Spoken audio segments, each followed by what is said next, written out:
Louis VIII, qui succéda à Philippe Auguste, reprit encore aux Anglais quelques provinces.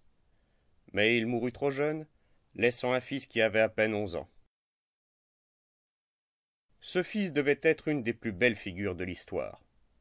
Non seulement un grand et bon roi, mais un saint. Car Louis IX est devenu Saint Louis.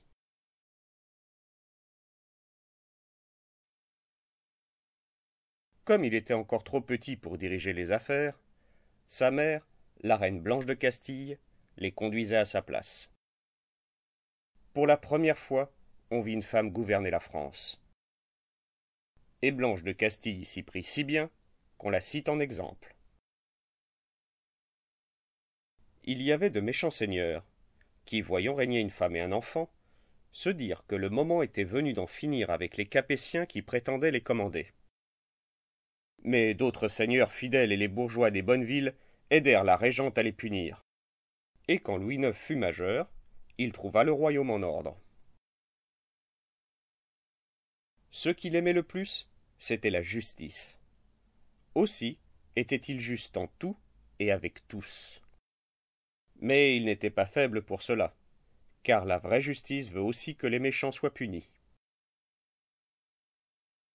Comme il aimait la simplicité, Saint Louis, qui résidait souvent dans son château de Vincennes, près de la forêt, avait coutume de s'asseoir sous un chêne.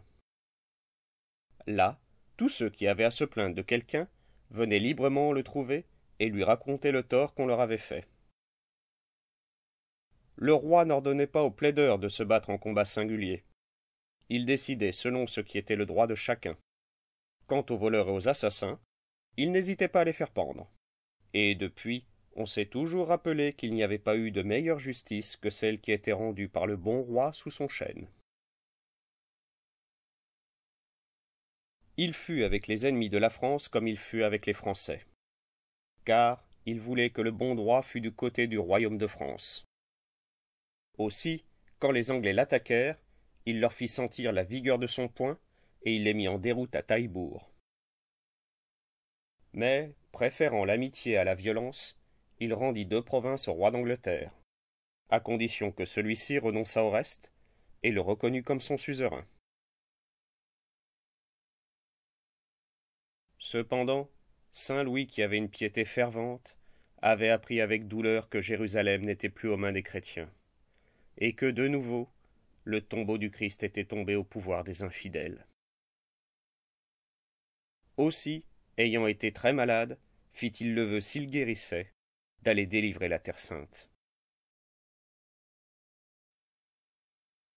Il partit comme il l'avait promis pour cette nouvelle croisade, avec 1800 vaisseaux qu'il conduisait en Égypte, dont le sultan était le plus grand ennemi des chrétiens. Mais une fois les croisés débarqués en Égypte, ils furent attaqués à la fois par les Mamelouks et par la peste. Malgré des prodiges de valeur, il fallut se rendre. Et voilà le bon roi, au lieu d'avoir délivré le Saint-Sépulcre, prisonnier du sultan des Égyptiens. Il supporta sa captivité avec tant de résignation que les musulmans le respectèrent et le laissèrent partir après lui avoir fait payer une rançon. Il était temps qu'il rentrât en France, car le peuple accusait les grands de le trahir et se soulevait pour aller le délivrer. Et les bergers eux-mêmes voulaient se joindre à cette croisade, qui fut dite pour cela croisade des Pastoureaux.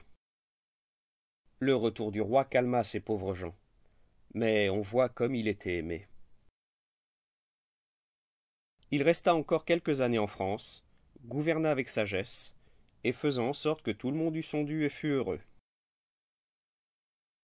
Pourtant, il ne cessait de penser à la Terre Sainte, et il entreprit une dernière croisade. Cette fois, il voulut battre les infidèles à Tunis. À peine arrivé devant cette ville, il fut atteint par la peste. Sentant que sa dernière heure était venue, il voulut mourir sur un lit de cendres, comme s'il eût de grands péchés à expier. Mais lui seul doutait qu'il dût aller tout droit au ciel. Et quelques années après sa mort, le pape mit Louis IX, roi de France, au nombre des saints.